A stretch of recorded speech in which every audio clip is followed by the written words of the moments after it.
9 مئی کے واقعات کا انجام۔ میں آج آپ کو یہ بھی بتا دوں گا اس خطاب کے ذریعے کہ 9 مئی عمران خان جیل میں تھا۔ 9 مئی عمران خان یا پی ٹی آئی کے لوگوں نے نہیں کیا۔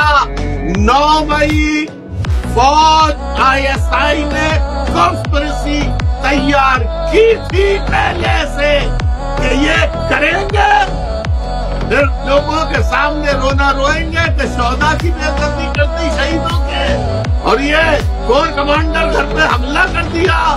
قائد اعظم ہاؤس پہ، جسے قائد اعظم ہاؤس کہا جاتا تھا، ابھی قائد اعظم کو تو اسی فوج نے زہر دے کے قتل کیا، اسی فوج نے لیاقت علی خان کو قتل کیا۔ یہی تو فوج تھی۔ تو اب پی ٹی آئی کے لوگوں کے کہتے ہیں کہ یہ تو نوجوان جو ہیں یہ اچھا بھائی، انہوں نے پی ٹی آئی کے لوگوں نے کور کمانڈر کے گھر پہ حملہ کیا، پی ٹی آئی کے لوگوں نے شہداء کی تصویریں اٹھا کے، مونومنٹس اٹھا کے وہ توڑے، ان کی بے حرمتی کی۔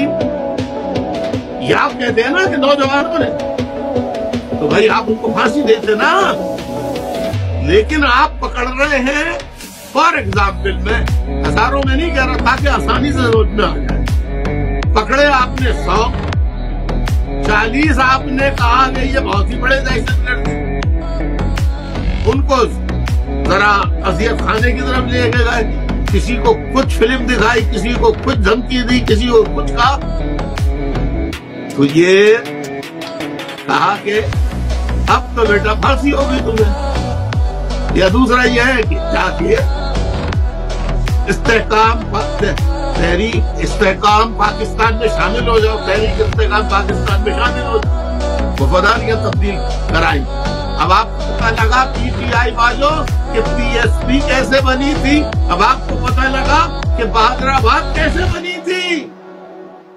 یہ فوج کی بنائی بھی ہے، ان کی عوام میں کوئی قدر نہیں۔